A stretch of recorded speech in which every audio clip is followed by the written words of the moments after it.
हसन भी हमारे साथ मौजूद है। आदिल भाई, ये क्या इमरान सोलंकी कह रहे हैं कि ईडन गार्डन वक्फ की प्रॉपर्टी है? वक्फ की जो प्रॉपर्टी है वक्फ बोर्ड के सीईओ कहेंगे। मैं इमरान सोलंकी साहब का जो आपने जिक्र किया, मैं वो वीडियो देखा नहीं। और जो वक्फ की जो प्रॉपर्टीज है, जो सीईओ चीफ एग्जीक्यूटिव ऑफिसर है वो सरकार के नुमाइंदा रहते हैं, ज्वाइंट सेक्रेटरी रैंक के ऑफिसर रहते हैं, और वो सरकार के rules and regulation, code of conduct जो सर्विस रूल होता है उसके अंडर में रहते हैं।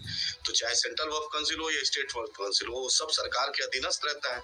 तो इसलिए कोई इंडिविजुअल बोले इसका तो मैं सुना नहीं हूँ, लेकिन जो वक्फ का मामला है वो डायरेक्ट सीईओ देखते हैं, और एक बाज़ाब्ते सरकार के अधीनस्थ रूल एंड रेगुलेशन उसका ट्रिब्यूनल है, उसी का मामला चल रहा है। ट्रिब्यूनल के भी जो जज है वो chief justice of the state उसको अपॉइंट करता है। तो ठीक है भाई, अब सब सरकार के अधीन है, सरकार के अधीन वो सीईओ है, सरकार के कहे पर ये सब चल रहा है, तो सरकार के कहे पर बदलाव हो रहा है, हो जाना चाहिए, फिर बात खत्म।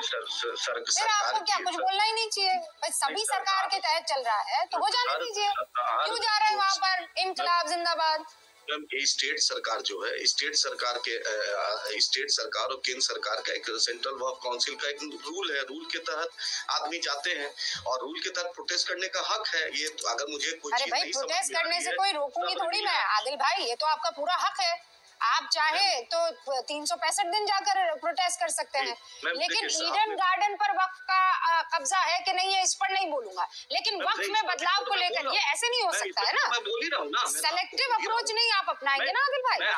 मैं आपको तो साफ साफ बोल रहा हूँ कि वो वक्फ बोर्ड का सीईओ और जो जुडिशियल प्रोसेस है, जो लीगल प्रोसेस है, उसके तहत अगर कोई चीज की बात नहीं, पर ये बात तो आप मानेंगे ना कि कल को मान लीजिए आपकी कोई प्रॉपर्टी है और आपने उसे वक्फ की नहीं है, और वक्फ को लगता है कि ये प्रॉपर्टी मेरी है और वो उसने अपने कब्जे में ले ली है, तो आपको प्रूव करना पड़ेगा ना कि प्रॉपर्टी मेरी है, और करते रह जाइए। है कि नहीं उसमें गड़बड़ी? हाँ कि ना, पहले ये बताइए आदिल भाई। मैम देखिए, वक्फ का जो मामला है वो बहुत ही सेंसिटिव और बहुत लीगलाइज मैनर है। कोई ऐसा नहीं कि सिर्फ चैनल पे हम लोग उसका निर्णय ले लें।